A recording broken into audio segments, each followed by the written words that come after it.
Miércoles 6 de marzo de 2024. Tres mensajes del Evangelio de hoy. Tomado del Evangelio de San Mateo, capítulo 5, versículos del 17 al 19.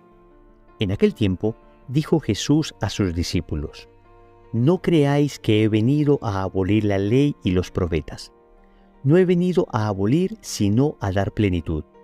Os aseguro que antes pasarán el cielo y la tierra que deje de cumplirse hasta la última letra o tilde de la ley.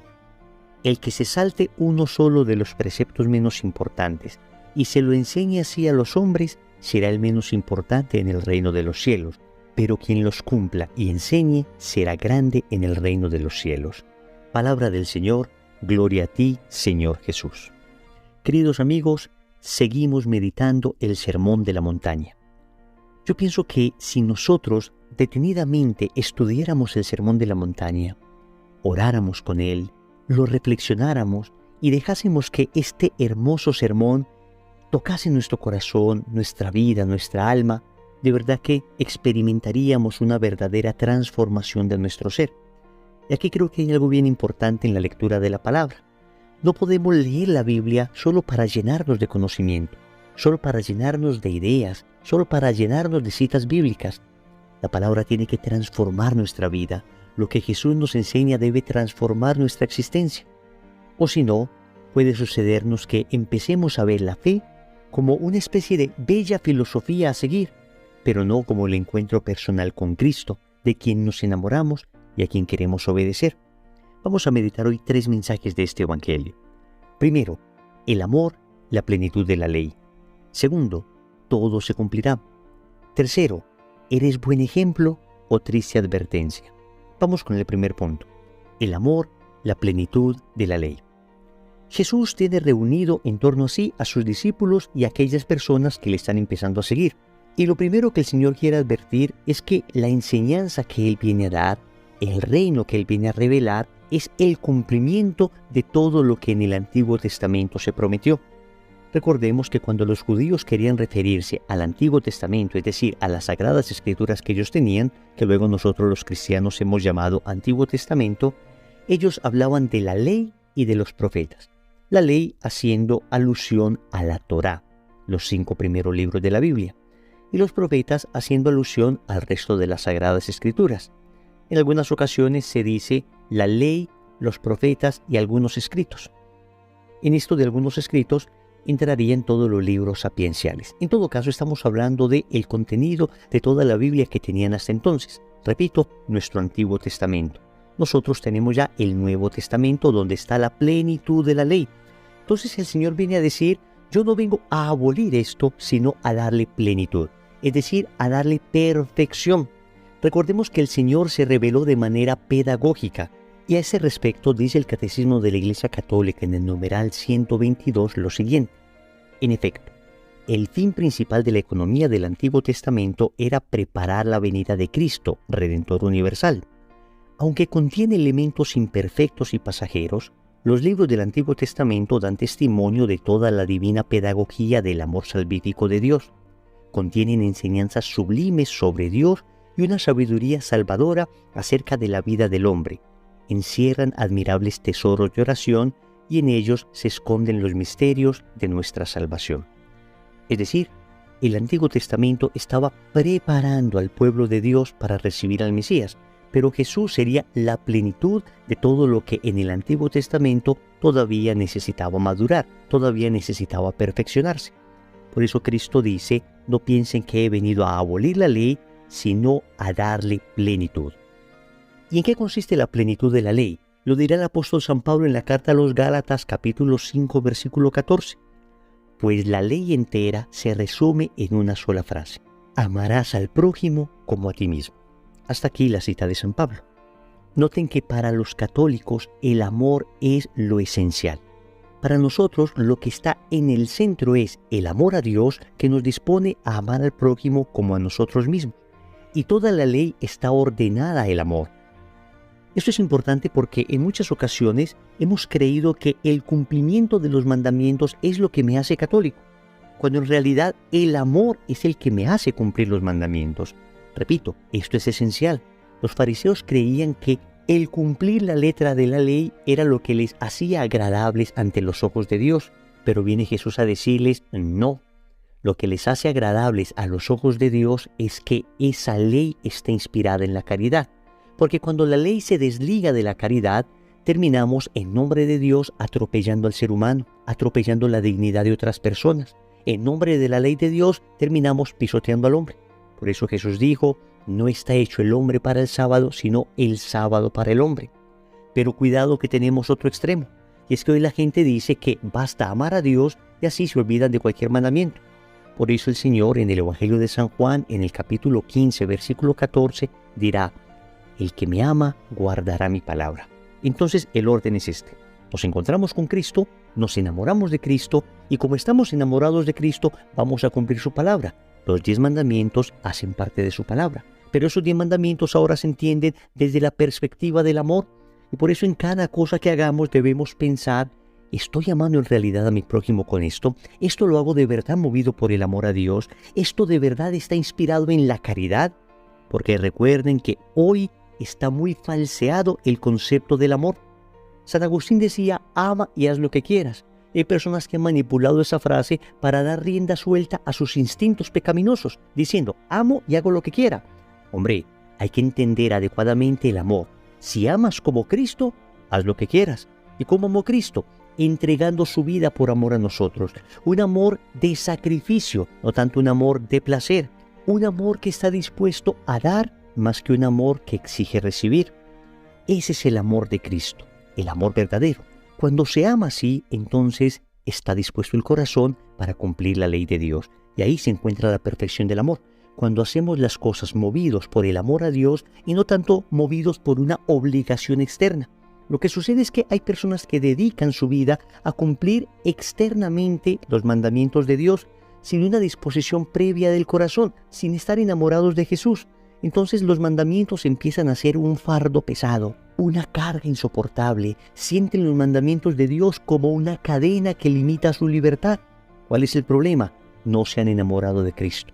Porque cuando se enamora uno de Cristo, entonces los mandamientos dejan de ser carga y empiezan a ser alivio.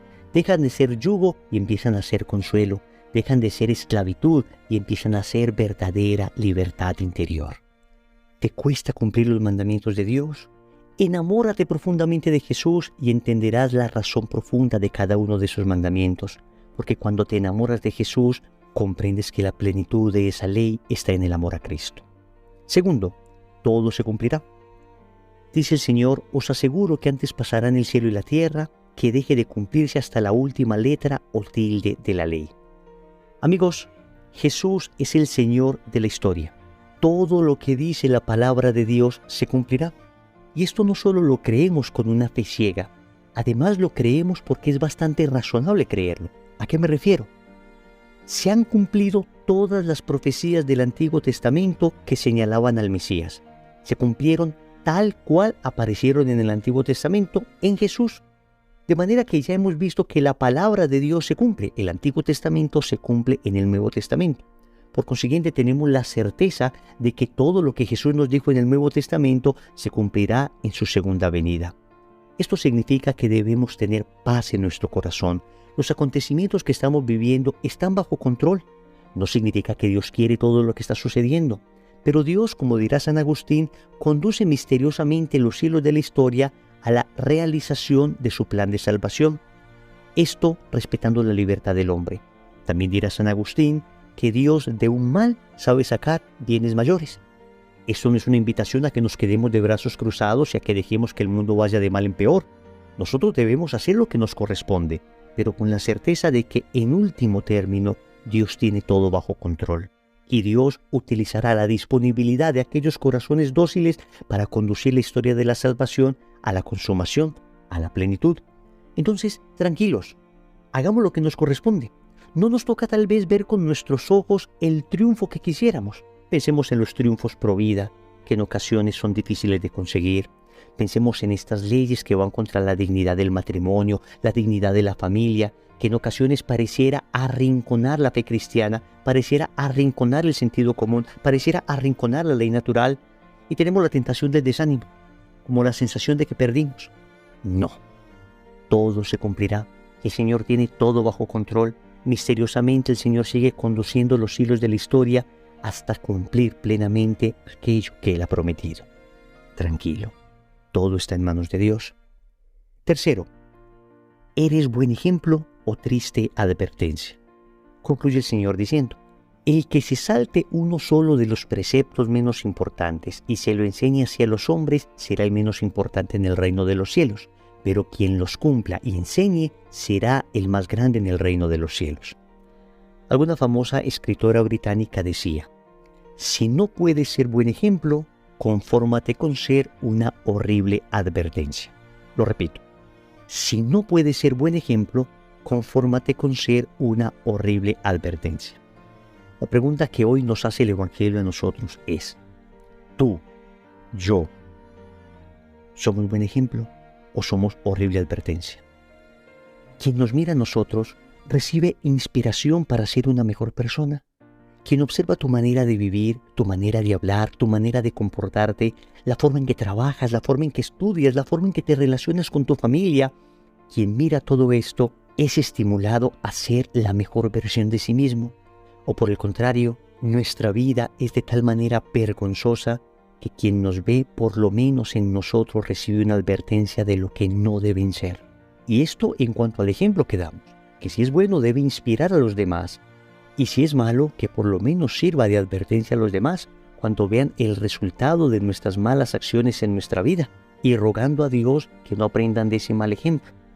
Pero también nosotros hablamos, y en nuestras palabras muchas veces enseñamos el bien o enseñamos el mal. Sembramos criterios divinos o sembramos criterios mundanos, cuando no demoníacos. Lo que nosotros hablamos, ¿enseña el camino de Dios o enseña el camino del mundo? ¿Enseña el camino del bien o enseña el camino del mal? ¿Enseñamos la verdad, el bien, la bondad, la generosidad, el respeto, el perdón? ¿Enseñamos a amar a Dios? O por el contrario, enseñamos la mentira, la maldad, el egoísmo, el odio, la división. Enseñamos a amar y a idolatrar las realidades terrenas, proponiéndolas como ídolos que deben ser adorados. ¿Qué enseñamos? ¿Eres buen ejemplo o triste advertencia? Oremos. Amado Señor, hoy vengo a suplicarte que me concedas el don de amar en verdad. En primer lugar, de amarte a ti, amarte sobre todas las cosas, pero después amar al prójimo como a mí mismo. En ello encontraré la plenitud de la ley, y sin embargo, ese amor me debe llevar precisamente a cumplir todas aquellas palabras que tú me has enseñado. También te quiero dar gracias porque me llena de confianza este Evangelio. Sé que todo lo que has prometido se cumplirá, así como todo lo que profetizó el Antiguo Testamento sobre ti se cumplió. De manera que tengo la certeza sobrenatural de que lo que aparece en la palabra se cumple, y esto me llena de tranquilidad en medio de un mundo tan agitado y tan difícil como el que vivimos. Finalmente, quiero suplicarte la gracia de la coherencia. Concédeme la gracia de ser un buen ejemplo para los demás, de ser sal de la tierra y luz del mundo, de nunca ser un obstáculo para la conversión de otros, de nunca ser un mal ejemplo y ni siquiera una horrible advertencia, sino siempre un vivo reflejo de tu amor. Señor, dame lo que me pides y pídeme lo que quieras. Amén. Recordemos entonces: primero, amor, la plenitud de la ley. Segundo, todo se cumplirá. Tercero, ¿eres buen ejemplo o triste advertencia? Compromiso. En el rosario de hoy pidamos la gracia de la coherencia. En el nombre del Padre, y del Hijo, y del Espíritu Santo. Amén. Un saludo para todos, les habla Wilson Tamayo. Queridos amigos, somos una gran familia que diariamente oramos el Santo Rosario, oramos la Coronilla de la Misericordia, meditamos la Palabra de Dios con 3 breves mensajes. Yo quiero invitarte para que compartas este tipo de contenido entre tus familiares, entre tus allegados, en tus redes sociales, para que sean más las personas que puedan recibir el mensaje de la palabra y orar por nosotros. También te invito para que te suscribas al canal y active la campanita. De esa manera no te perderás ni uno solo de los videos que montamos frecuentemente. Un abrazo y que la gracia de Dios sea con ustedes. Bendiciones.